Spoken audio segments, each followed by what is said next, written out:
And thank you for those who are here with us online. We really appreciate your participation. My name is CANDICE Bergen, and it's a pleasure to be with you for today's Means and Ways panel, Recognizing Rural Canada. I want to thank MP Leanne Rood for facilitating the room and her staff who have done a lot of work to make sure that we could be in this room. Thank you for that, Leanne. We are thrilled about the lineup today of speakers and panelists that are gathered with us. We all know the incredible value that rural Canada brings to our nation. But we also know that rural Canadians and our communities face many challenges. And sometimes we're not sure if Ottawa and even those in some of our downtown urban centers really understand the benefits that rural Canada brings or the challenges that we face. Sometimes those challenges can be regionally diverse and distinctive. For example, Canadian businesses in Prince Rupert, BC, or maybe Altona, Manitoba, which is my former riding, or in places like St. Anthony in Newfoundland and Labrador, which is Minister Hutchings' riding.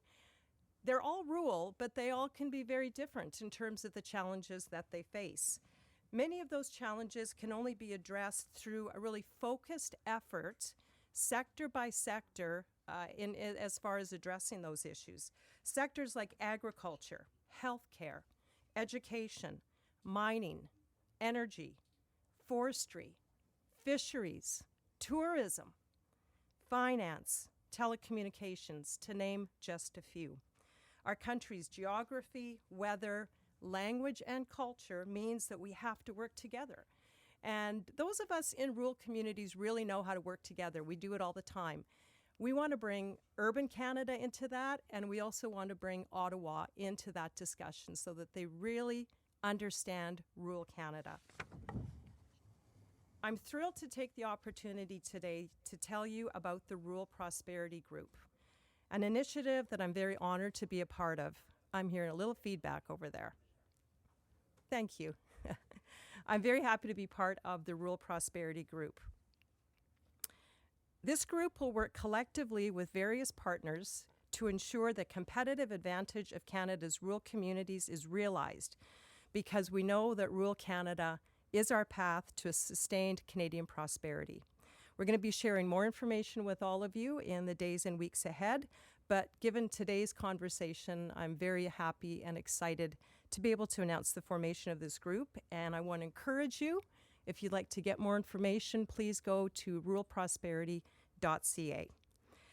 With that said, today we are going to hear from a number of guests who each will provide their unique perspective on the incredible benefits of rural Canada to our nation, but also the challenges that rural Canada faces.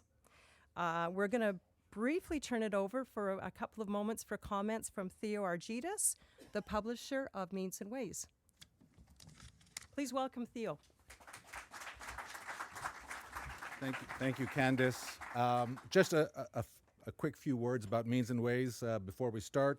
My name is Theo Argydas, and I'm the publisher of Means and Ways, which is a new venture that we're spearheading that aims to foster debate and dialogue through events like this on key issues where business and economics intersect with politics. You can learn more about us at meansandways.ca, where you can see some of our original writing, some news curation, and you can sign up to our newsletter.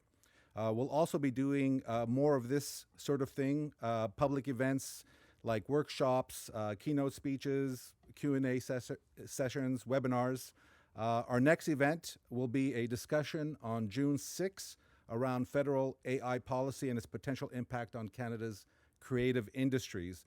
Also, noting we are on the traditional territory of the Anishinaabe Algonquin people, I want to announce that we are planning a second round of discussions on rural issues in the fall. This one will specifically focus on Indigenous communities. So more to come from us. Enjoy the show, and back to you, Candice. Thanks. Thank you very much for that, Theo. We're going to kick off today's discussion with hearing from our first speaker, the Honourable GUDIE Hutchings, the Minister of Rural Economic Development. I'm so happy, Minister, that you could be here with us today. I want to give a brief introduction. In addition to her role as Minister for Rural Economic Development, she serves as the Member of Parliament for Long Range Mountain in Newfoundland, Labrador, a beautiful part of our country. She's been an advocate for rural families across Canada, building rural economic development opportunities and advancing rural infrastructure. Please welcome the Honourable GUDIE Hutchings.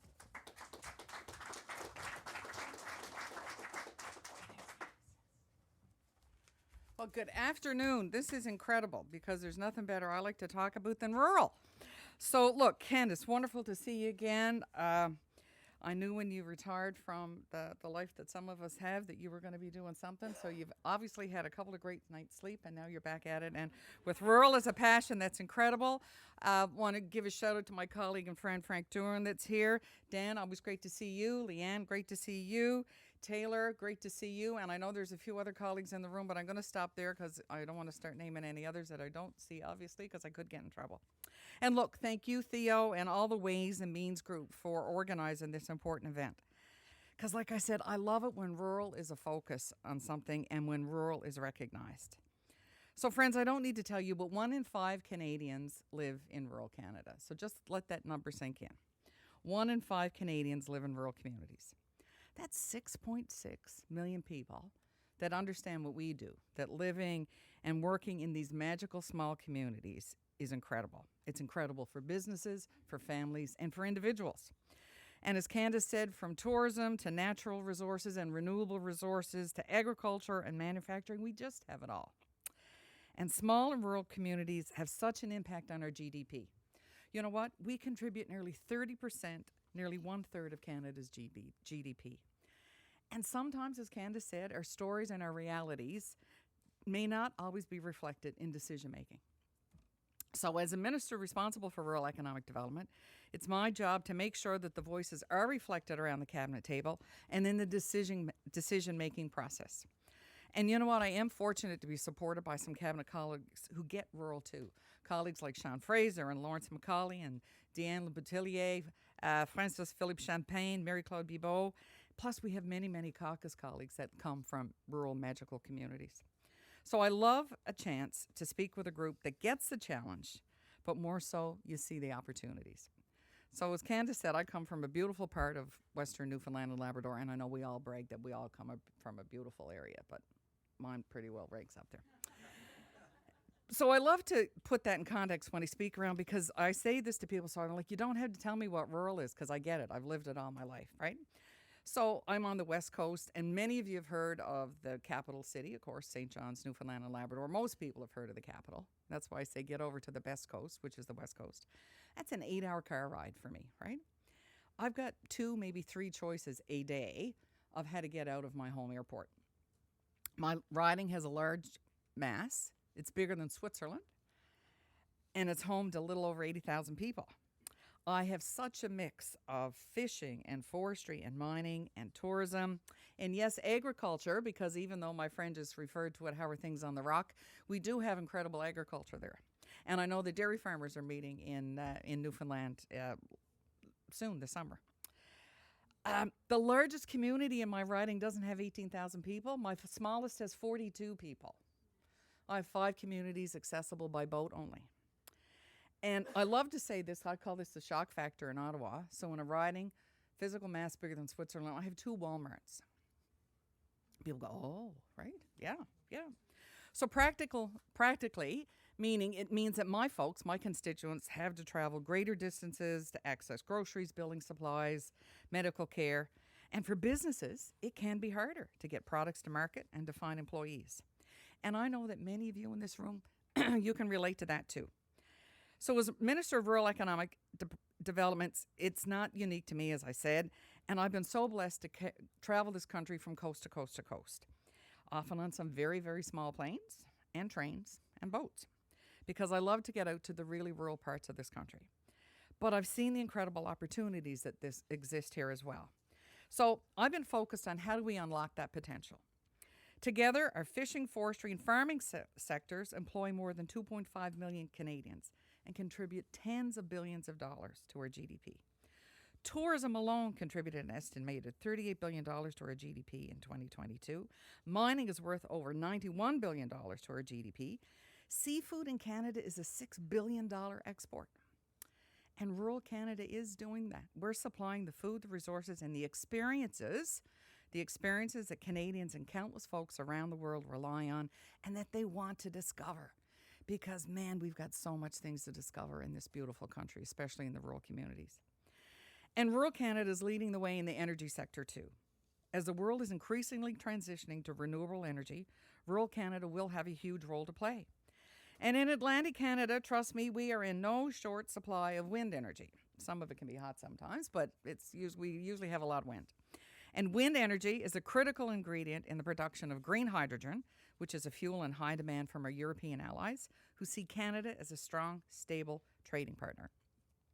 From Everwind in Nova Scotia to World Energy, which was just approved in my riding, to other projects across Atlantic Canada, this new industry will create thousands of jobs in communities, small and rural, in Atlantic Canada. That will put Atlantic Canada on the map globally as Canada's producer of green hydrogen. And as the world races to secure other supplies of critical minerals, it is in the small Canadian towns that are going to benefit that, because that is where the resources are. But you know what? When we step back and say, okay, what connects all this? What connects the tourism industry with the fishing and farming and forestry, mining, and connects communities? It is connectivity. So before the pandemic shifted our lives to more online and more transformed basically how we lived, it was clear we had a connectivity gap in Canada, especially in rural Canada. We heard from rural Canadians that broadband internet was the equalizer for economic development and for life, no matter what the industry too. So we all know that broadband enables distance learning. It helps you access career support. Virtual medical care is booming. And for businesses, better marketing, less travel, easier to access expert advice, and access incredible international markets. That's what you have when you have a secure connection. In 2014, less than 78% of Canadian households had access to high-speed internet, and that number was even lower in rural communities. We've invested heavily to increase the number of people who are connected to broadband internet in rural and remote parts of the country. And look, it levels the playing field from everywhere from Hay River to Heart's Content. It gives businesses and individuals more opportunities, and you know what? It gives families peace of mind too. You'll see from our pre-budget rollout, our government is focused on making sure everyone joins in the prosperity. So in that end, we're making sure rural communities have the support they need. Some of the things that we're doing, we're forgiving student loans for doctors, nurses, and nurse practitioners who commit to work in rural communities, and now we've extended that to childcare workers. So families in rural Canada can have access to $10 a day daycare too. And we are investing to make sure that the daycare providers can build more spaces from coast to coast to coast. We're creating a new national school food program so kids don't go hungry. And we're protecting renters and building more rental housing for all groups and investing in municipal infrastructure to support those homes. And we're looking at new and innovative ways to build houses that will undoubtedly benefit the forest industry. And today was a great day for rural Canadians, especially for rural firefighters and rural search and rescue, because we doubled the tax credit for volunteer firefighters and volunteer search and rescues. So friends, I'm so proud to serve as the Minister of Rural Economic Development, and I'm so encouraged to see so many of you who are committed to advancing our shared goals. You know, I love to tell a story about a stool. So a stool needs at least 3 legs to be solid. We always talk about the environment, which is important. We talk about the economy, which is very important. But the third leg of that stool, which is to me the most important, is community. And if we don't include communities, that stool isn't going to be very solid. So I'm proud to be working with a group of people that understand that community pillar, especially the community leg of the stool, especially in rural and small communities, is just as important as the environment and economy, because that's how we're truly going to grow our economy. Thanks for having me today.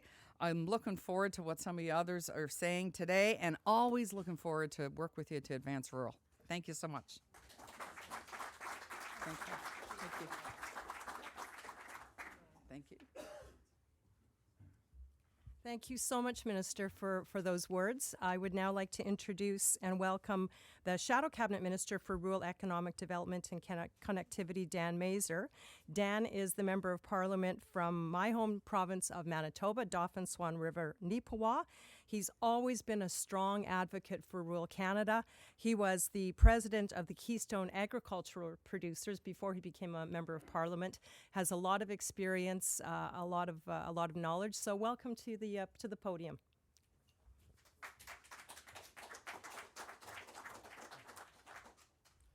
Thanks, Candice. It's nice to see you again. Yes, as Goody said, a short break, but you're back at it. I know it's very addictive here. So hello, folks. It's great to be around so many people to recognize rural Canada. Today, like-minded Canadians have an opportunity to share ideas on how to build a stronger and more prosperous rural Canada.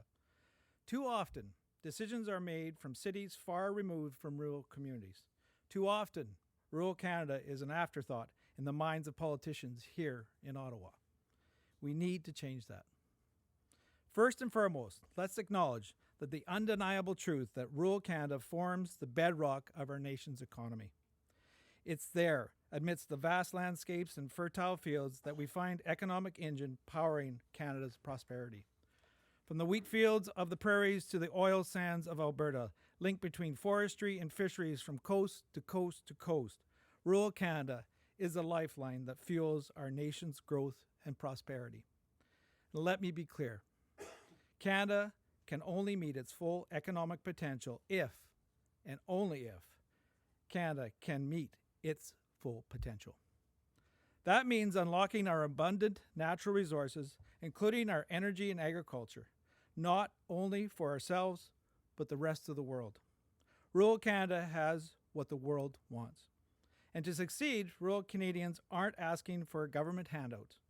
All they want is government that will get out of the way and allow them to thrive.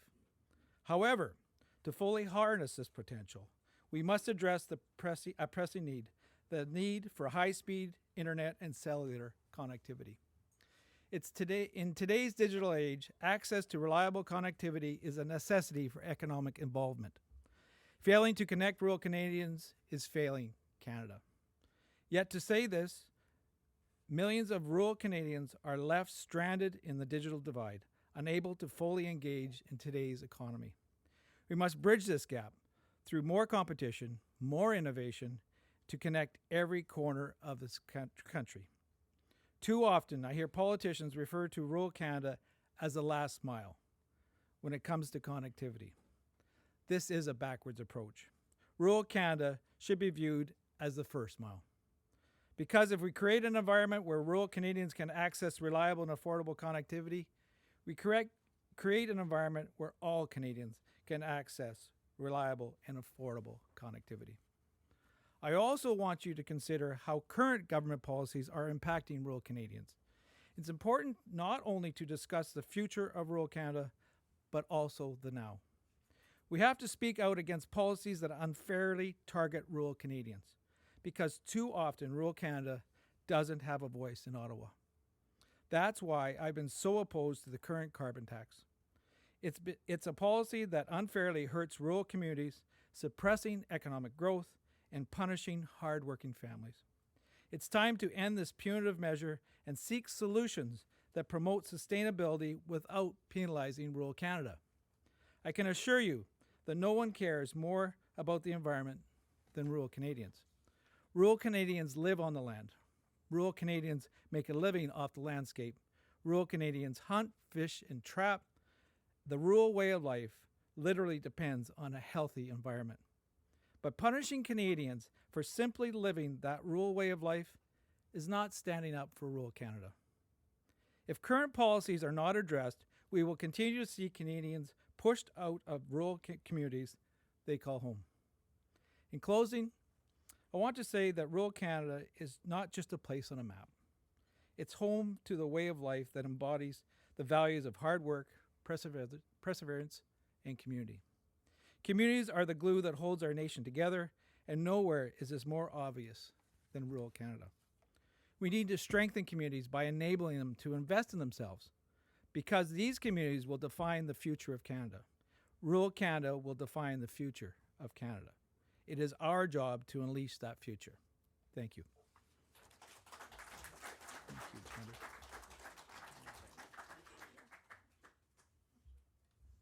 Thanks very much, Dan, for that. It's really appreciated. Well, we heard from a couple of politicians. I'm a big fan of politicians. I'm glad we could hear from them. But I think it's important that we also hear from somebody who is working in rural Canada in a sector that is primarily and really only in rural Canada. So I'm very happy to introduce our next speaker, Derek NIGHBOR. Derek is the CEO of the Forest Products Association of Canada. Derek was born and raised in Pembroke, in the heart of the Ottawa Valley. He has been the president and CEO at FPAC since March 2016.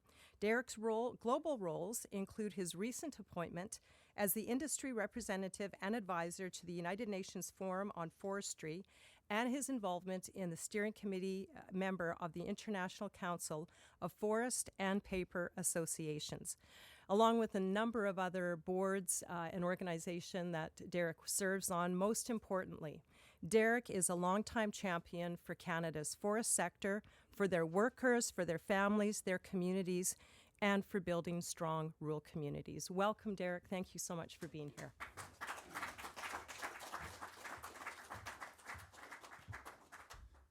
My mom would have enjoyed that. Yeah, thanks.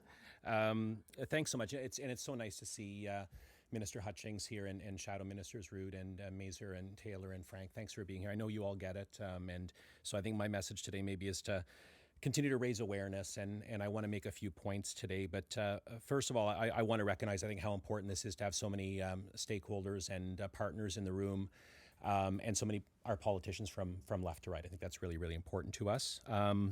And I think there's a common purpose here. And I think Dan talked about the afterthought piece. And, somebody who grew up in a rural community, I try to be really positive about this. And, how can we go from here on the solutions? And I want to talk a little bit about that. But first, Minister Hutchings, I met your Nova Scotia counterpart, Susan Corkum-Greek, a few weeks ago. And we were at a meeting just outside of Liverpool, Nova Scotia. And she said something to me that really, really landed with me. She said how much she hates the term rural economic development. And she hated it because we don't have a term for urban economic development, and we don't have a term for suburban economic development. And she talked about it needing to go mainstream. So, and I think we all know we have rural economic development to profile it. But if we aspire to something, wouldn't it be great if it was just part of economic development a little bit more intuitively? And I couldn't agree more.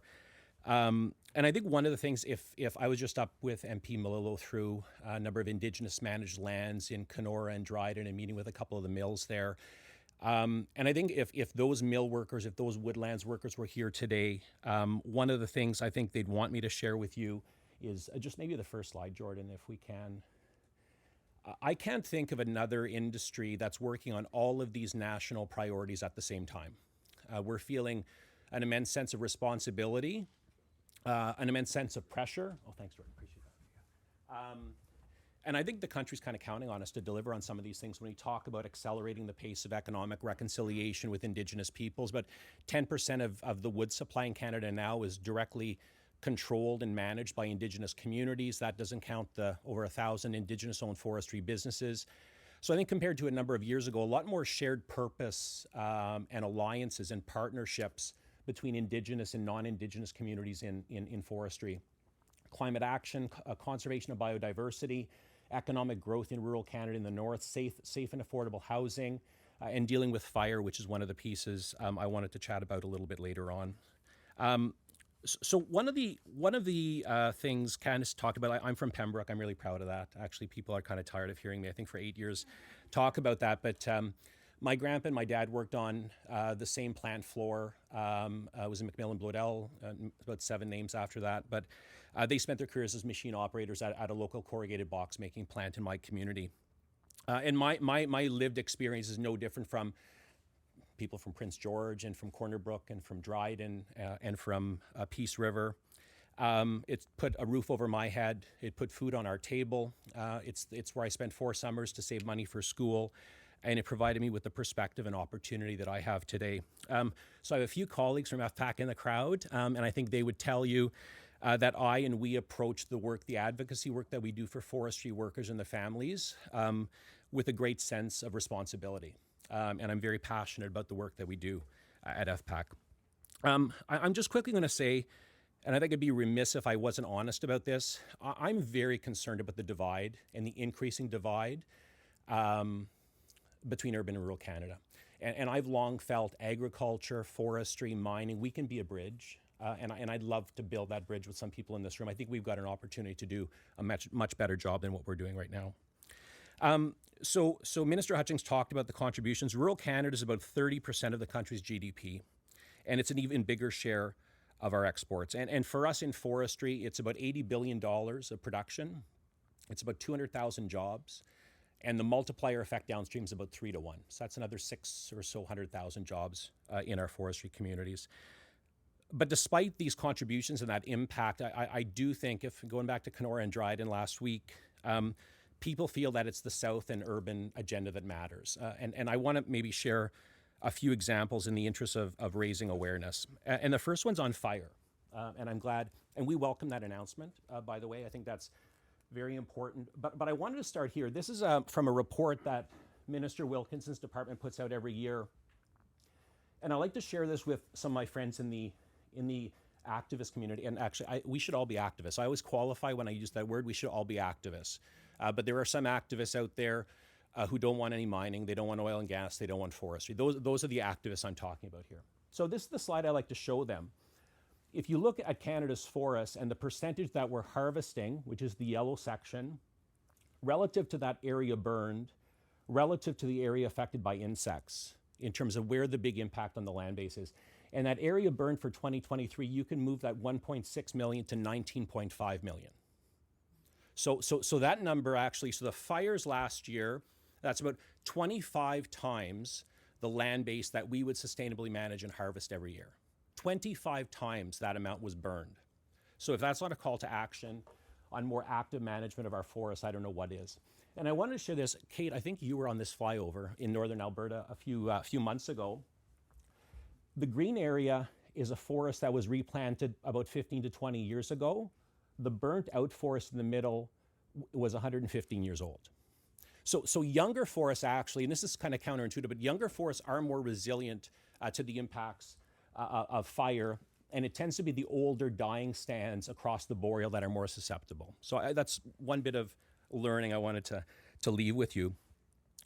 So as we think about I think about the 30% conserved lands agenda, which in principle we're conservationists in forestry, as Dan said. Our people are, you talk to Nature Conservancy, Ducks Unlimited. But if there's no fire lens on our conservation action plan, we're worried we're going to be in big trouble, because calling it a park doesn't make it immune from the impacts of pests and drought and fire. And the federal government recently released its Carbon Atlas report. That was a Parks Canada NRCan report that clearly shows our national parks are experiencing more drought and pests and turning many of them into carbon emitters. So I just raised that for you. I think that's an important qualifier in the fire discussion. Countries like Sweden and Finland have realized that to take action on climate means more forest management, not less. And I think we can draw some inspiration from the Swedes, who for the same size of stand in Canada get about 10 times the amount of fiber out of that stand, and their carbon stocks are actually going up. So there's a bit of counterintuitiveness, I think, when I talk to people about the benefits of forest management and fire. But and I think the other piece that I would say to those activists who are kind of against everything, there's no, if the correlation held to get more forest management off the land base to do better for fire, the experience in Canada truly has not shown that. We've, mainly because of a decline in the pulp and paper sector, we've seen a 25% decline in the amount of timber harvested over the last 20 years, and our fires are getting worse and worse. And as our forests get older, we're very, very concerned about that. So I ask you to take that back to your caucuses and to your teams. I think this is a piece, the firefighting piece we always welcome, but there's a root cause here. We've got aging forests, many that are dying. I was in a stand in the Kenora forest that was 90 years old and already was being impacted by pests, and they were in there harvesting it to prevent the risk of fire and to generate some economic activity for that community. So the second thing I want to quickly talk about is a coordinated game plan. And we're kind of jealous in forestry because we've seen the EV strategy, we've seen green steel, and we've seen green cement. And we've seen the critical minerals agenda. And I'd like our critical minerals agenda for forestry. You know, the trees are renewable. It's a key economic driver. And we're seeing countries are starting to lap us. Sweden, Finland, even Ireland has its own forest bioeconomy strategy right now. So getting away from this game of whack-a-mole, looking at, as we say in the business, forest for the trees, let's step back, let's look at the overall potential and opportunity across this whole value chain, and let's drive with the federal government and the provinces, our union partners, our Indigenous rights holders, to build an industry that's prosperous for the future. And then the last thing, because we had a few politicians in the room, I have a bit of polling. I know politicians love polling. So I just also wanted to talk maybe a little bit about why I know we're a sector and why I know rural Canada is a sector that more and more Canadians see as being worth backing. And I think our polling that we've done at FPAC over the years continuously shows, and I think it's strengthened post-pandemic as pocketbook issues, as affordable housing, as some of these challenges have come more to the fore. People are more concerned about jobs than maybe they were 5 years ago. It's a lot more front of mind right now. We're seeing that. And as I said, we're seeing some pressures. And for me, what's said at home really matters, because what's said at home goes to our international customers. It goes to our international trading partners. We've in forestry, I know the ag sectors face this too. We face some discriminatory bills in U.S. state legislatures. Let's not source from Canada. Canada doesn't have it right. We're seeing the same thing on the EU deforestation-free regulation, which has impacted Canadian soy and beef and agriculture producers. So it's really important that our governments stand with our rural sectors on the trade side, but it's also really important that our governments recognize that the words we say at home really matter. So just to close on the polling, and this is something we've been doing this for 7-8 years at FPAC now, but you know, if you look at the green, which is this is the opinion of the sector from Canadians. This was done by David Coletto and Abacus. And you see, you know, the lover to hater ratio, as I call it at the office, is 4 to 5 to 1 in terms of those Canadians who are with us. And this includes an appropriate sample of urban Canadians and urban voters. You know, and I think what we at FPAC view as being our top priority is how do we continue to communicate in the face of increasing urbanization, increasing immigration. You know, my dad worked at the mill. My grandpa worked at the mill, but with every passing day, we're losing that connection to some of our rural businesses. And I think it's absolutely critical that we proudly and unabashedly stand up to talk about our story to more non-traditional audiences. We're really good in forestry. We're really good in agriculture at talking to ourselves. Foresters took a forestry job because they like being outside and they like being away from people. Let's be honest, right? So to try to get some of our foresters out of their shell to tell the story is something that we're really working on. We're really working on hard to bring those stories from the bush and from the mill floor to Main Street. And then I, you know, with so many ag friends in the audience, I wanted to mention you're still most popular Canadian farmers. So don't worry about us, but we're right behind you. So I like to share this slide too to show again. This is polling that's done annually. Canadians are with us. We have an obligation as an industry to show continuous improvement, to continue to respond, to continue to become among the best in the world at what we do. That's not something we can rest on. I think history has proven that to us, and I know working with our members, that's something they take very seriously. So our goal is to build on this, not to rest on it. But we're a sector worth backing. You see a lot of sectors here.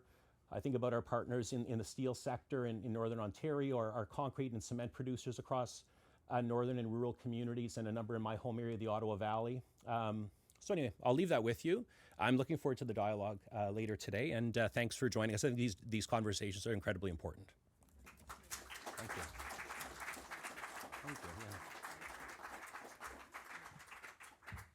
Wow, thank you very much, Derek. That's pretty enlightening, isn't it? And that's just hearing from one sector, but that polling really shows us most of those sectors are all based in rural Canada, and we haven't even talked about a number of other ones. So we have our job cut out for us.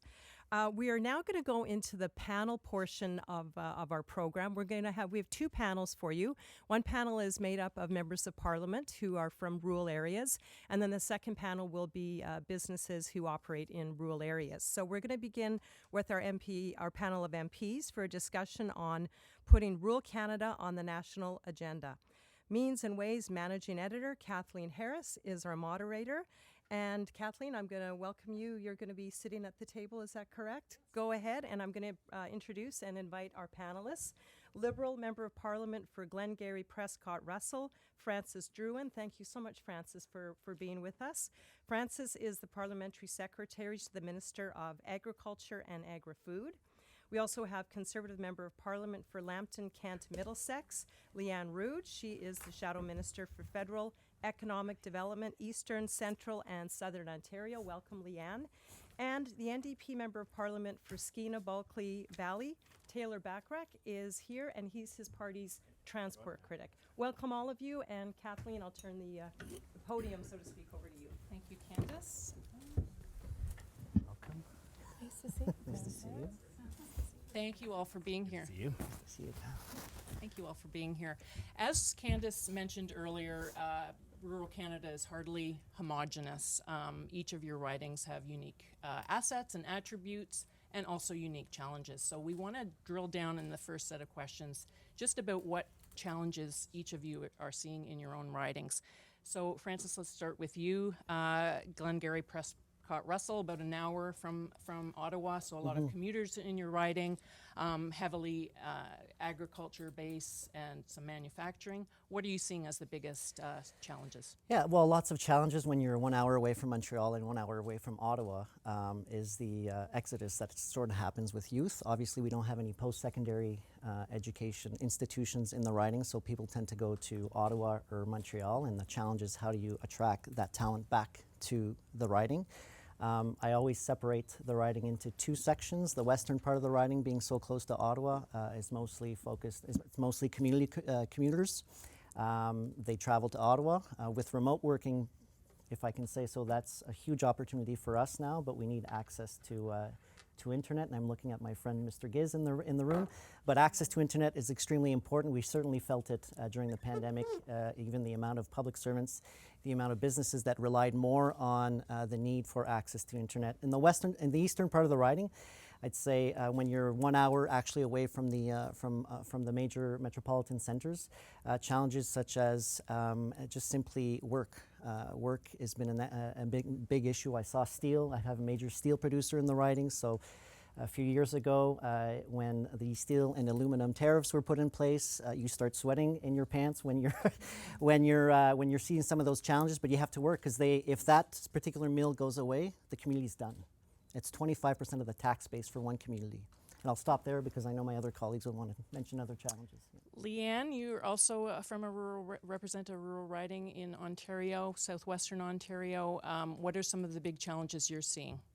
I think right off the bat, what I'm hearing actually across the country and not necessarily just in my riding is challenges for the carbon tax, making life more unaffordable for Canadians, and it penalizes rural Canadians more than urban Canadians because we simply don't have public transit, for one thing, available in rural areas. And so we're reliant on having to drive places, and having riding heavily involved in agriculture and across the prairies and other places in the country where I've lived and where I've been traveling to. It makes it very challenging for farmers to stay in business.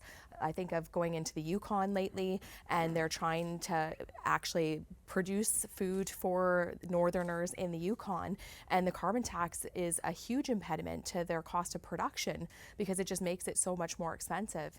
And when we talk about mining as well, what we don't realize is that miners are using a lot of diesel fuel in generators because there is simply no electricity in the rural areas of the country where they are trying to mine critical minerals. And when the cost of the diesel fuel keeps going up and there's no exemptions for the mining industry, it makes the cost of all of the goods that they're trying to produce those critical minerals for instance, or even in the gold mines, it makes it more expensive for them. I think we also see the cost of farmland has increased exponentially over the last number of years, and it's actually difficult for young farmers to try to transfer over from one generation to the next in farming. The price of land is just simply too much money for young farmers to get into the business. And connectivity, the last mile, we hear that a lot across the country, simply not having access even to basic cell phone service in some areas where, you know, farmers are very reliant on technology now more than most people realize. So not having access to cell phone service, to have the internet availability to run the programs in their tractors when they're field mapping, or when you're having, you know, trying to test different places in your soil, it makes it very difficult. Thank you.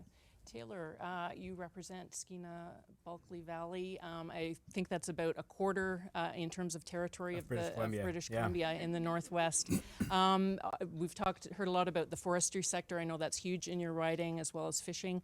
Tell us a little bit about what the biggest challenges are for you. Well, thanks, Kathleen, and good to see everyone here today. Just by way of introduction, so I represent Skeena Bulkley Valley in Northwest BC. I was born and raised in a tiny rural community in East Central BC, about 200 people. A place that has a community hall and a general store and a little 2-room school. And so one of the great joys of this job is getting to represent a lot of places like that are close to my heart.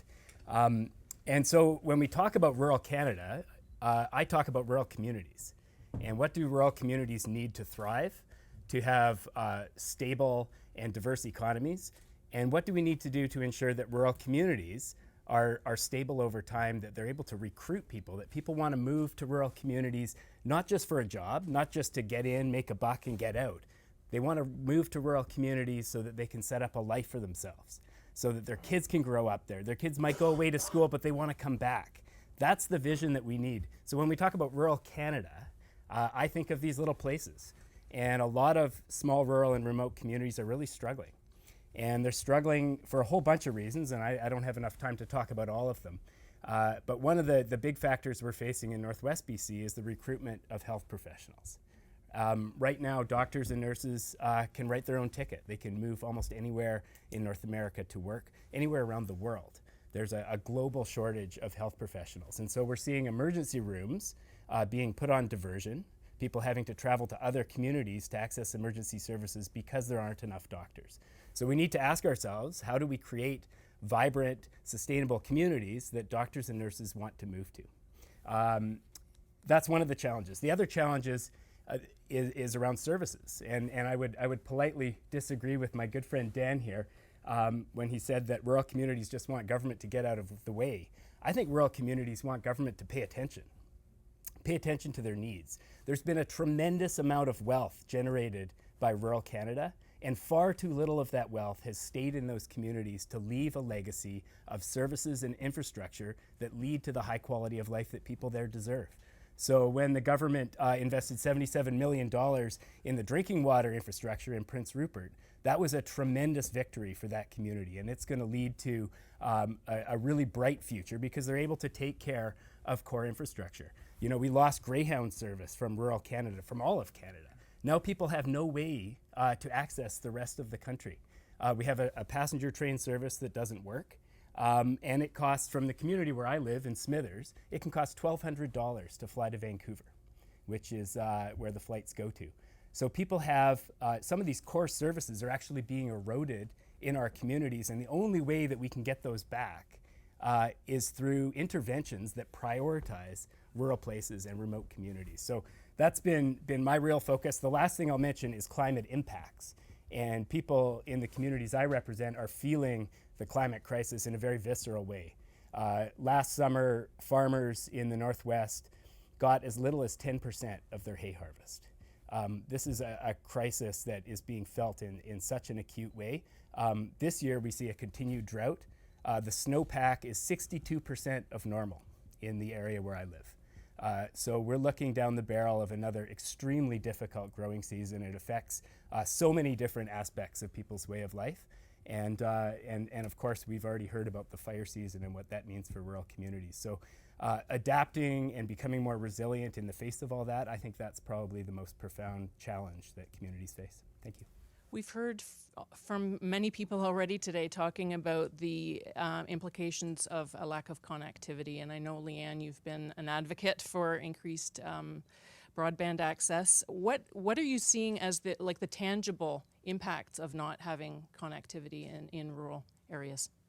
And what we've seen progress, but obviously not enough. So what needs to be done to move the needle?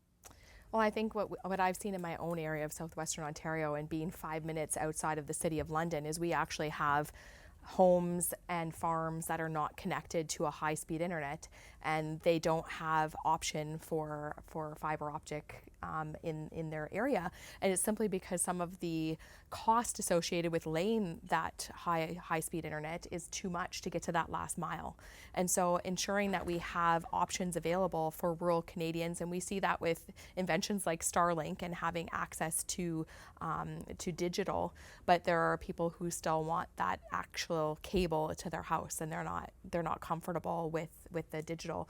But I think making sure that we have those investments in our First Nations. First of all, I have 5 First Nations, and we are seeing in the province of Ontario, we're seeing some good work being done with the SWIFT group, making sure that we get the connectivity, but it's just making sure that we have access to cell phone, making sure we have access to internet so that people can work from home. People are working from home, doing school from home, and the pandemic really changed the landscape in rural Canada so that a lot of rural Canadians don't even have to commute to the city anymore necessarily to be in an office setting. So making sure we have access so they don't have to sit in parking lots of restaurants using free Wi-Fi or at a library. Anyone else want to jump in on that? On connectivity, yeah, it's huge. And I think it's one of the biggest opportunities rural and remote communities have, because when we talk about diversifying our economy, we can diversify beyond the traditional resource industries that you've mentioned. Those are always going to be a core part of what we do in rural Canada. But the reality now is that with connectivity, people can move their employment from anywhere in the world. If we're able to deliver those services that they need and that quality of life that people expect, all of a sudden diversifying our economy can mean much more than it used to mean. And so I do think that that's a huge, huge opportunity. The progress has been far too slow, I think. Most people would agree, but it's happening. And we're seeing communities get wired up, and it can be really transformational. So I'm all for it. The piece that's being missed out is around affordability. The government is investing and subsidizing the big telecoms to build rural infrastructure, but their only approach to affordability is competition. And in rural and remote communities, there isn't a big enough market to have more than one provider of the service.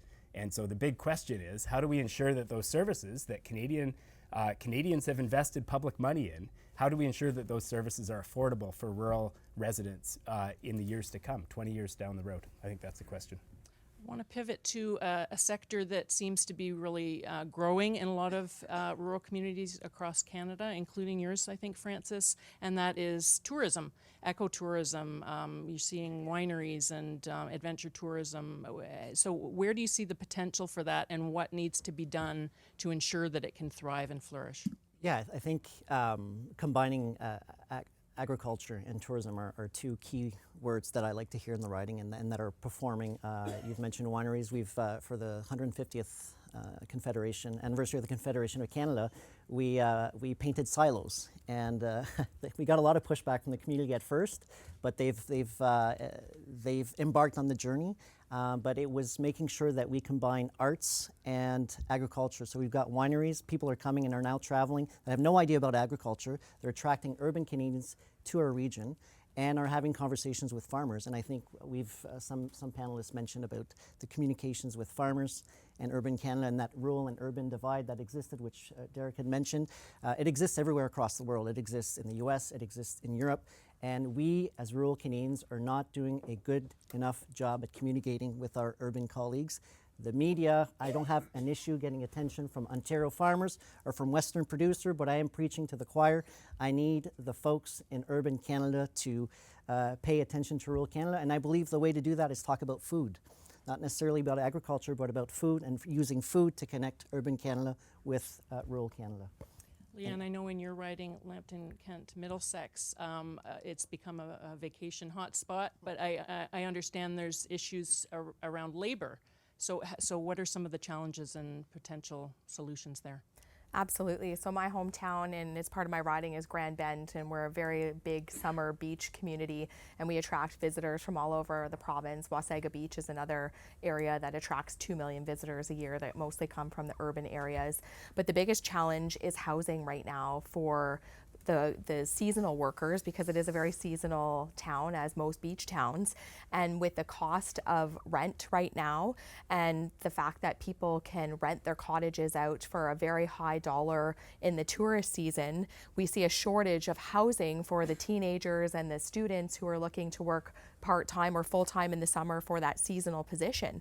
So we're actually seeing, as businesses start in some of these smaller communities, they're having to house their staff outside, up to an hour's drive. For instance, we have a McDonald's in Grand Bend now, and the owner said that he has to house his people, his workers outside, drive them in for their shifts every day and drive them back, because it's the only way that we can get workers, because we have one public transportation bus that runs throughout southwestern Ontario, and it's 2 buses a day. We don't have a network of public transportation, and we don't have extra housing available for summer student housing, because we don't have enough houses already to house people that want to live in the community full-time year-round. So it's a huge challenge for getting and attracting labor and actually keeping businesses running and thriving in small towns when we're trying to find the students coming from London or Sarnia.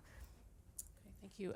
We're running out of time, and we've got a lot of interesting conversation here. But just quickly, Canada's population is growing at quite a clip, not so much in some rural communities. So what are the challenges of a shrinking, in fact, population in some communities, and how do you turn that around? I'd say there's a bit of a rural renaissance happening because houses in urban Canada are expensive. It's expensive. It was always expensive in Toronto, for God's sakes. But there is a population that's moving towards rural Canada, and access to immigration. I mean, my business community had an aha moment, got together, and to attract talent said we need a program to put in place. I'm lucky enough. I represent a Francophone community, so we do have a Francophone program to attract more talent into the area, but there's also a rural stream where you can attract talent in rural Canada. But that's one way to do it. But at the same time, temporary foreign workers are extremely important in rural Canada, and companies, they know that in order to get around, temporary foreign workers don't have access to cars because they can't lease because they're not here. So companies bought some cars and are leasing their cars to their workers. But here's a practical solution where it didn't need government involvement. They got it right. They said, we're tired of waiting. We're going to fix this issue. And now it's providing a service to certain workers in the area, and they're able to fill the talent gap. Yeah. So you talked about seasonal workers, but just the general population, is it difficult to retain people in some of the smaller communities, and how do you make them want to stay and come to live there and work there? It is very difficult, especially when we're talking about tourism and living by the lakeshore. Homes are very expensive, and most rural communities don't have a problem with land to build homes on. And we didn't get to this point, but one of the biggest challenges that small municipalities are facing right now is we can build the homes, but we don't have the infrastructure. So we could build a subdivision tomorrow and put shovels in the ground as soon as possible, but we don't have a big enough lagoon. We don't have water treatment facilities that are big enough to actually expand the subdivisions. So while we could build, we actually have a shortage of funds available for the critical infrastructure that's needed in order to build communities in rural areas. And if we could get homes built, we would be attracting more people who would want to stay and work. And we've seen people move into their cottages because of COVID from the city because they can work remotely now. And that's what's actually making exponential population growth in some of the rural areas just simply in the last few years with the changeover to remote work. So getting the homes built, but making sure we have the infrastructure, and government does need to be involved in that if we actually want to get homes built. Any final words from your writing? Yeah, well, I think there's a lot of agreement there. There are big challenges. We see interesting patterns develop when you have very high wage industrial work and you have a service economy that doesn't pay a fraction of those wages. And that affects people's access to housing. It affects all sorts of other aspects of community life. And so it needs to be addressed. I think affordable housing, there's a huge need in rural communities for that. But the piece around immigration is very interesting, and there is a heavy reliance on temporary foreign workers, especially in the service sector. A lot of those folks who come on temporary work permits want to stay in our communities. They fall in love with the community, they learn about the unique aspects of rural life, and they want to stay. And in many cases, the way that our immigration system is set up, they're not able to. And they move to other provinces, in the case of British Columbia, because they can get more points to, to work towards their permanent residency. Right now, the feds have a pilot project, the Rural and Northern Immigration Pilot Project, that's been successful in those communities where it's been applied. I think that is worth expanding across rural and northern Canada. Certainly in our communities, newcomers are playing really important roles, and they deserve to stay. They're an amazing asset to our community, and the more that we can facilitate that, I think the better. Thank you so much to all of you on the panel today. Very informative. Thanks, Appreciate Kathleen. Thank you. Good job. That was fantastic. Thank you so much to our panelists. Thank you, Kathleen, for moderating that. I know some of our MPs may need to head off and start getting ready for QP, although I think it's Prime Minister's question period, isn't it? So you're off the hook, exactly. But anyway, thank you again so much for taking that time and for being part of this. We're going to be preparing the next panelists, and so I'll be introducing them in a moment. You know, I wanted to just kind of build for just a moment on something Taylor and Dan were talking about, and that is, does rural Canada want government involved, or is it like government stay out of the way? And my good friend Elmer Hildebrandt is here. Elmer flew here from Winnipeg, from Altona, Manitoba, Winnipeg, Manitoba. I hope Elmer doesn't mind me talking about him. He's a very humble man. Give a wave, Elmer. There's Elmer. He's a philanthropist, the owner of Golden West Broadcasting. He owns local radio stations across primarily Western Canada, right, Elmer? So Elmer and I have had this talk often because when he's not looking for a handout from government, but when government implements policy that affects him, CRTC, C18, you know, name the policy, name the quasi-judicial organization that might affect him. He just wants government to understand what it's like doing local radio and local media in a rural setting. And many don't understand it. Frankly, nor does Bay Street, nor does corporate Canada. So I think that's the balance. No, nor does the CRTC, who should. But I think that's the sweet spot where government doesn't get in the way, but where government thinks about rural Canada in all of the policies. So I just wanted to add that for some context. And I think we're ready to introduce the next panel. We're very excited to have our second panel, which is on business and investment in rural Canada. Means and Ways publisher Theo Argyris will moderate, and we're happy to welcome Derek NIGHBOR back. He's going to be on the panel. And we also have Robert Gitz, the president and CEO of the Canadian Telecoms Association. Great to have you here with us, Robert. Thank you for being here. And Kathy Jo Noble, the VP Policy and Government Relations for the National Cattle Feeders Association. Fantastic organization as well. Thank you all for being here. Theo, I'll turn it over to you. Everybody speak. Remember to use your loud voice project because we don't have microphones in the room. My mom voice. Your mom. I'll just get to it. Maybe a quick 15-minute discussion, and then we can maybe open also the floor to questions or comments as well. You know, all three of you are in industries that invest or do business in rural Canada. What is your biggest challenge in operating there or investing there? Is it policy? Is it labor? Is it infrastructure? What is the biggest issue for you? We'll start with you, CJ. It's hard to pick one because we have so many, but I'm just going to touch on two, and I'm giving the perspective of agriculture as well as I come from the cattle industry. So one is a chronic labor shortage. That's something that agriculture continues to face.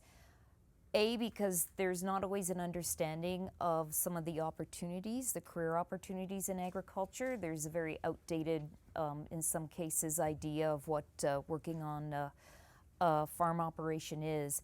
But also it's those challenges we've heard about already, which is somebody taking a job in rural Canada is challenged by considerations about what will the sports and recreation options be for their kids, what will the career path be for their spouse, what will be the entertainment, the transportation, the healthcare, and so forth.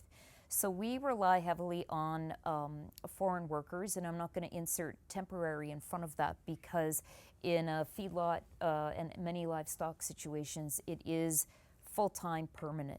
And so we're anxious to always have processes that allow us to move them to permanent residence. They bring their family and their community, and they are bringing back to life some rural communities. The other one I'll touch on briefly that we haven't discussed yet is we talk about the rural-urban divide, and that is still there. But when urban individuals moved out to the romantic rural Canadian idea during COVID, or housing developments are getting closer and closer to agriculture, we are starting to have a rural community agriculture divide. Rural communities and municipalities and citizens don't always want the odor, the smell, sharing the road, that sort of stuff. And we are working hard to make sure that the rural communities and citizens who may not have always been exposed to agriculture are understanding the economic and social benefits we bring. Rob, when people think about telecoms in rural Canada, they think about connectivity. What is your biggest challenge in expanding coverage in rural communities? You know, this is a great discussion, and I think that when you look at where we are in Canada, you heard about the economic contributions that rural Canada makes. You know, I had the privilege of representing a province for 8 years that, you know, most people think is all rural.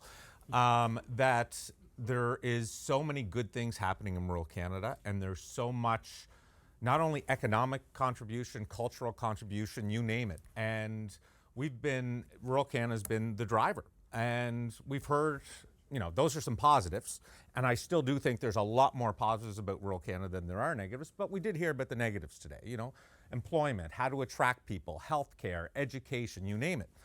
And quite frankly, one of the themes to the solution is connectivity. And that's where my association comes in. And we want to be able to connect more people.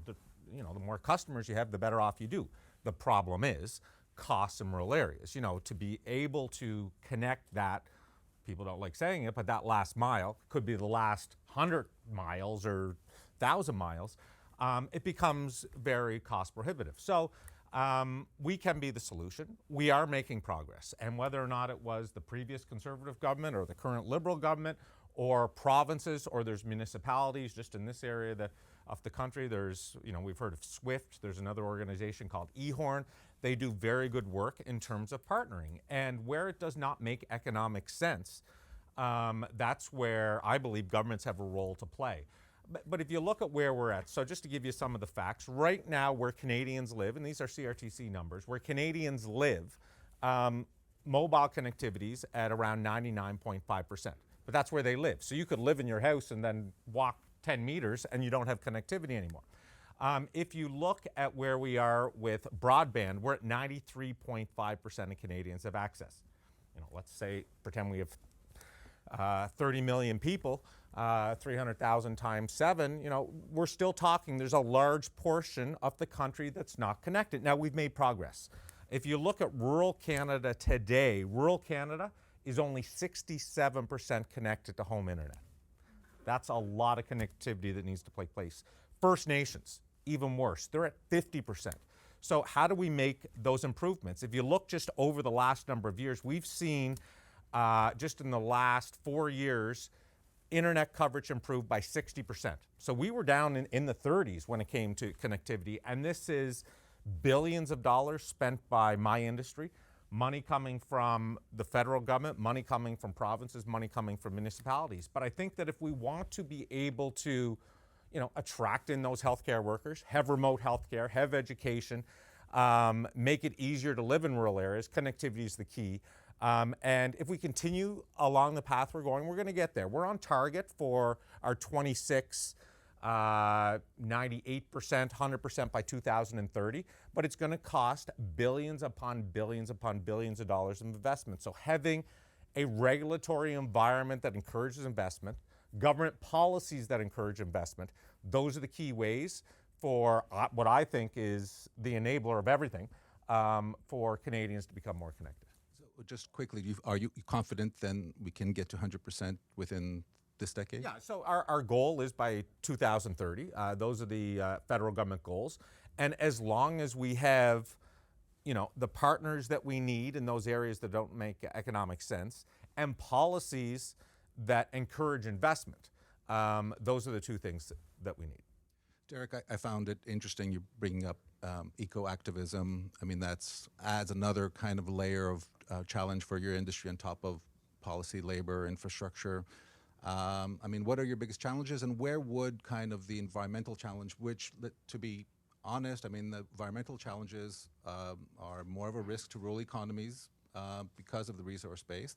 Where would, if you can rank policy, labor, infrastructure, environment issues, how would you rank So these? everything CJ said applies to us, basically. And I would also say the biggest thing, so about 94% of the lands, like Canada's really unique. As I travel the world, we're one of the few countries in the world that does forestry on public land. The majority of the world, 80% of forestry in the US is on private land. So with operating on public land comes a massive responsibility and social license test. And in Canada, 94% of the lands that we operate on are under the purview of provincial governments. So our biggest issue is our companies will spend tens of millions of dollars on forest management planning, consulting with Indigenous communities, consulting with non-Indigenous communities, snowmobile clubs, mining, where can we share roads, trappers, hunters. Because in these communities, like sometimes the logging roads we build are how people get to the hospital, right? When you get into more remote parts of the north. So we get frustrated when the feds come in kind of at the 11th hour on a species issue or whatnot after all this work is done. That's not good for certainty, that's not good for investment, and that's not good for just predictability. So I'd say that. On the eco thing, I don't want to overplay it because it's a very small, well-organized group that keeps whipping things around. And I think we see by the polling I shared is it's not penetrating into the numbers, but we're going to continue to be vigilant in going directly to Canadians when we can. The National Observer took a run at me this morning with one of the anti-groups that Derek NIGHBOR and FPAC spent over $30,000 on Facebook ads. Well, the NGO that's spreading misinformation spent more than us in that same Facebook ad spending chart. I'm not going to apologize for spending 30-some thousand, and if I could, I'd spend 300,000 on those ads. But listen, let it happen. Let them come. We're gonna keep doing what we're doing. But the call to action, we need to communicate differently. The media landscape is changing. The audience is changing. The expectations are changing. So we can't continue to do it the old way, and we need to find ways to kind of get directly to Canadians. And it's incumbent on us under competition law to be saying the facts and science-based information. We take that very seriously when we're doing those ads. So I'm not apologizing to the National Observer or any of those groups on that for sure. Maybe quickly to both you and CJ, I mean, do you believe that we need to be more careful in how we apply climate policy to rural Canada? Do we need to have more of a careful rural lens when we do climate policy that, could be more costly to rural Canada? I guess I would say we need to, those making climate policy, need to better acknowledge what we're already doing as an industry, what we have been doing and what we're already doing. And they also need to better understand our sector. When you're dealing with live plants and live animals, there's certain approaches you have to take. Agriculture producers have always been the stewards of the land. Long before sustainability became a political buzzword. We need healthy land and healthy animals to do well. So I do think that what climate policy needs to focus on is timely and clear approval processes for the innovation we want to be able to embrace environmental innovations, and incentives to allow producers to be able to embrace those innovations. So incentives, recognize what we're already doing and understand sort of the limitations at times. For us, our industry has long supported an industrial price on carbon at the mills to incentivize, and our proposal on the output-based pricing system was like, do what Germany does. 7 to 8 years, your carbon tax or payments go in an accruing account, and once you have a program ready to go, then they will help fund that. We could live with that. But what's happened for us on industrial carbon is the OBPS started probably 2018, 2019. I'm not aware of one of our mills that's got any money back yet. And in some cases, I think of our mill in, there's a mill in northern Manitoba where they're nowhere near natural gas. They're on heavier fuel oil, so their tax is significant. That's money, like I'm worried about those mills that have those unique situations that have not been thought about in the development of that. I'll give one other example, and my farmer friends in the crowd might not like this one, but I'm kind of jealous of you again, because our forestry contractors, if you're a fisher or a farmer, you can apply for a fuel tax rebate on your carbon tax paid on your equipment. If you're a forester, you can't. That's driving, I'm getting an earful on this one everywhere I go. And if I can't explain it to my mom and dad, we've got a big problem. In terms of keeping the people on board and trusting in government and industry and unions and everybody to be doing what's right. So to me, it's about clarity, it's about consistency, because when you start seeing exemptions and carve-outs, then people start to say, this just doesn't sit well with me. Rob, I mean, you were premier of a province, you've governed. Did you ever think of it, a rural kind of PEI as a separate thing, or were you thinking of it more in terms of, sectors, agriculture sector? I mean, how did you, think about kind of rural policy at the time? And if you ever became premier of PEI again, what would you change? How would you be a different premier as far as rural policy is concerned? Right? Yeah, so I think when you govern a province like Prince Edward Island, or you represent some of the areas that some of the MPs here, that's all you think about is rural issues, because everything's rural. But you got to realize, we say rural remote. I like to say rural, more rural, rural cubed, because, if you're from downtown Toronto, you look at Charlottetown. Well, Charlottetown, that's a little rural remote community. But if you're in Tignish, or you're in Surrey, Prince Edward Island, or Magell, where Lawrence Macaulay lives, Charlottetown, that's the big city. So, there's different, it's all relative. But if I could look back, and I think, what we're hearing right now is we are on the right track, okay? So we do need help with regards to temporary foreign workers.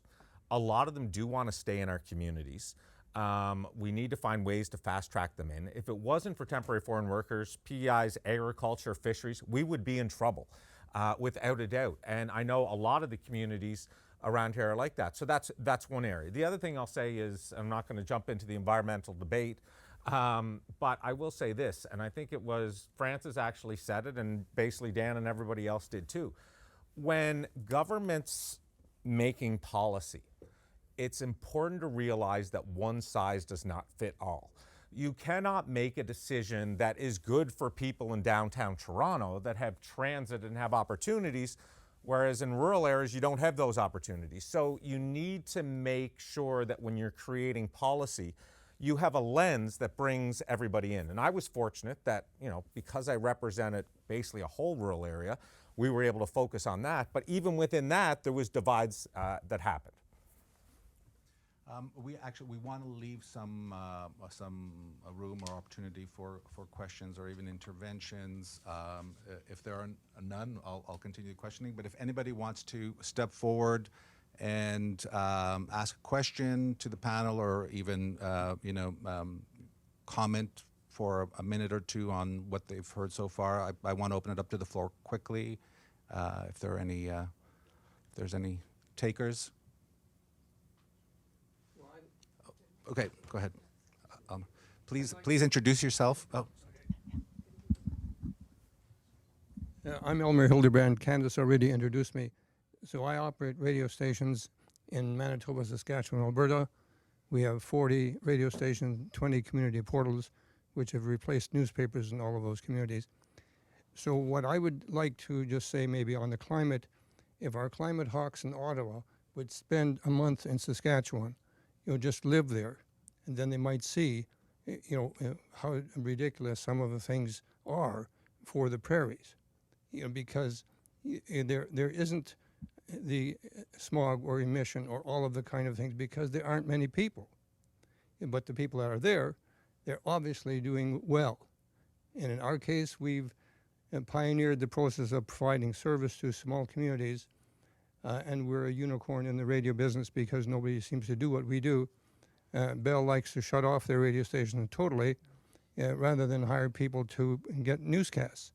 So we're quite different. And we see the kind of thing that we're doing is actually flourishing. But one of the things that goes to what you said, they're making rules in Ottawa that deal with Toronto, Montreal, and Vancouver. It has no bearing on the prairies, for example, and in the Maritimes. So my question to you is, having run a province, how do we change that? Great question. You know, it's not an easy process. I think that if you look within cabinet, within your caucus, having those issues, I really like the slide that Derek had with the polling, because politicians do look at polling, and when they realize how much rural Canada does contribute to our economy, then it kind of wakes them up a little bit. And I do think it's about us doing maybe a better job, and the federal government has a role to do it. And we've heard this from some other MPs here, that, you know, we need to, actually it was Francis, you know, use food as an example. We need to teach these people in Toronto and Montreal and Vancouver and these other areas how important rural Canada is. And, you know, it's not, there's no simple answer. I wish there was. If there was, I might be running for something else someday. But I don't, it's a very difficult answer, and I think it's very nuanced. But I think education, letting those people know in those areas that they do not succeed unless rural Canada succeeds. My sense is very often they don't care. Yeah, and some don't, you know, they get into their lifestyle. But, you know, if you can show them that, you know, your existence wouldn't be, you know, where does the wood come from that you build your homes? You know, the cattle that you know, when you go to the market. All these things are developed in rural Canada, and they're using them there. So they got to realize that if rural Canada dies, you know, they're going to struggle as well. One of the I was just going to add that one of the challenges too is that there was a time when there was more funding within departments, so those policymakers were able to go to the conferences or do the tours and be more out speaking to the people that the policy influences. But as departmental budgets continue to get cut, it's not often we see the policymakers actually out on the farm or at the forest looking at how does this policy actually translate when you apply it in real life. And I think that we're resulting in worse policy because of that financial reduction. Yeah, I don't think we're organized well enough. Like we try. I have a couple of colleagues in the office here. Like I love when people talk about the big corporate interests at FPAC. Oh my God, if they only knew. Like, you mean, like we're scrambling around, texting each other at 6 at night. Did you see this? Like we're trying our best to deliver for members and to keep up with a lot of regulatory change, a lot of legislative change, not only in Canada but around the world. But I spoke at an egg conference a few months ago, and I was just saying, like, we work together on some issues. I know, like on the EU deforestation-free regulation, soy and cattle and FPAC have been having conversations. But I do just wish we were a little bit more organized in a sustainable way. That's a wish I have still, and I think it's something we can still work on. I'm not going to try to advocate that this group turns into a lobbying organization, but I've been thinking some things today about this coming together, because I think we need to come together more. I worked for an MPP, Liberal MPP in the Ottawa Valley, Sean Conway, who represented that riding and won it as a member who was at everything, not because he was a Liberal. Sean was elected for 28 years, and having worked for him and doing that drive from Queen's Park to Pembroke many times, he would say to me, we have to work harder and we have to work smarter because we're up against it at Queen's Park. And I think that applies as well to our rural sector kind of organizations. Yeah, Jennifer Babcock with Canadian Cattle Association. So we are well represented on the cattle livestock side of things today. I guess my question, it's going for around the room here as well, and I don't know who's all online, but it's been mentioned we talk in echo chambers, and we like to say silos as well, to use a farm lingo. But looking around the room, we're talking about recognizing rural Canada. Of everyone here, I'm going to just assume that majority have the connection to rural Canada. How do we get outside of still talking about people who already are passionate and want to make a difference on the rural economic development, make it mainstream economic development? And how do we as a collective work together to make this mainstream? I really, shy away from we need to get the urban people out. No, we need to go where they are, and how do we bring it to the urban to get them connected? And food's one way. There's so many opportunities, but I think working together would be a lot stronger, and probably even getting outside of this room. How do we echo it further outside of our regular chambers?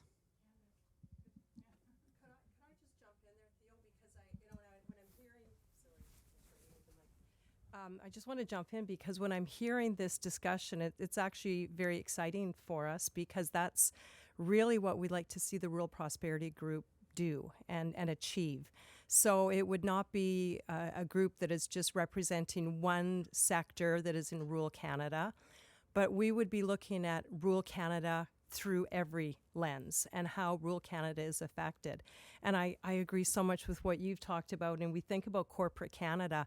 It's great to have them come and visit us, which is a great idea, Elmer, but we need to get to them and be able to speak to them. So that's really what Rural Prosperity Group is looking at, and we're going to be planning subsequent meetings, probably a little more where we want to get some direct results and some ideas out of it. But you've all really asked the questions whereby we hope to see the Rural Prosperity Group be part of that answer. So. I saw one hand. We have maybe a question for one more.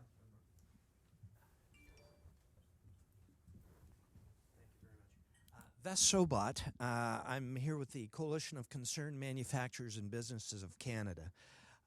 The group tries to push back on policies that are kind of tough on businesses, and generally a lot of those policies push Canadian business down into the United States. Derek, I was so interested in your comment on the environmentalists. You called them activists. A dear friend of mine is Dr. Patrick Moore. He co-founded Greenpeace. Great guy. He's done work with your group now, I understand, after seeing your slides. He's always said that the environmentalists now, Greenpeace especially, are anti-human. They are not an environmental group. They are a political group. And isn't that the way we should be treating them? Yeah, for anybody tuning in late, I again want to qualify the term environmentalist and activist. I'm very careful. We should all be environmentalists. Everybody at FPAC is, and most of us are activists in our community, whether it's advocating for quality local health care or animal rights. There's a whole host of things that we do in our private time. So I want to be really clear about that. I put them in two camps. I put it in the camps who are prepared to sit down and meet and work with you, and you're going to disagree. And I'd put WWF Canada as an example in that group. We don't agree with everything, but we talked to Megan Leslie and the team at WWF Canada a fair bit. Counter that with the Natural Resources Defense Council out of Washington, who's had 3 CEOs since I've been on the job in 8 years, and not one has responded to a letter or a meeting request to sit down, and they fundraise. Wanton polarization, campaign, fundraise. Rinse, lather, repeat, right? Like, so this is so I want to be very careful about that, because I think it's two camps, and I think one camp has a business model that's built on that. And for me, it's also like, and it was a realization for me coming into the industry, just knowing, having family there, having grown, my grandpa had a woodlot. I couldn't wrap my head around why these people hated us so much. Like, why would these people not want to sit down and work with us? And then you start to realize that, and I think over time too, I just think the dynamics out there have kind of changed in terms of politics, and people are more immovable than maybe they were a few years ago. I've noticed that in 8 years on the job. But the groups that we worked with at the beginning, we're still working with them. We might not agree on everything, but there's dialogue and conversation and engagement. It's these other groups, I would say. And I think as citizens, we need to be live to that. Where is this information coming from? I say this to my nephew and niece all the time. Okay, that was on TikTok. Who said that? Who are they? Learn a little bit more about them. And you don't need to dig beyond the surface to start to see what these groups are all about. So I'm big on splitting that into camps and just doing a little bit of a deeper dive. But the group that you mentioned for sure has a business and a fundraising model built on polarization. We're running out of time, but maybe any final remarks? Yeah, I just want to go back to Elmer's question. One of the things that's very important to make sure that we have policies in place that really respect rural Canada and recognize rural Canada, it comes down to leadership as well. And I remember when I sat around the Premier's table, some of the best times I had when we made the most progress for rural Canada as Premiers was when I was at the table representing rural province. I had David Alward, who was from New Brunswick, who was a farmer, and I had Ed Stelmach from Alberta, who was also a farmer, and having those allies and having more than just one voice talking about rural issues made a difference. So leadership can make a difference. All right. Thank you very much for this great conversation. Thank you. Candice? Well, thank you, everybody. We are right on time, and we've had a fantastic hour and a half. Thank you for the great questions, the great ideas, for coming together. And we have our work cut out for us, but I know that we can do it. Robert mentioned, today we've been talking a lot about the challenges in rural Canada, but I think we should talk about the incredible benefits of living in, working in, and being part of rural communities. And Robert also made a good point, that there's rural, and then there's really rural, and like very, very, very rural. There's the whole variation, but these are communities. I grew up in Morden, Manitoba. About 5,000 people live there. Now it's grown a bit, but lived there when I grew up. We would go on holidays. I'm sure you've all heard the stories and probably experienced it yourself. We never locked the door. We literally did not have to worry about somebody breaking in. If something was going wrong, our neighbors cared about us. We cared about our neighbors. You worked out your problems. You went to the community hall or church or the hockey arena, and you talked to people and you knew them. And at school, we looked out for each other as well. So when you think about our country and some of the division, I think there's a lot more unity than we are observing. And I really believe that rural Canada and our way of life and our way of doing life, we can help the country by expanding that and talking about it and celebrating it. So thanks again for being part of this. If you want more information, check out ruralprosperity.ca, and I hope you all have a wonderful afternoon. And thank you again to everybody who participated. We appreciate it so much. Have a great afternoon, everyone.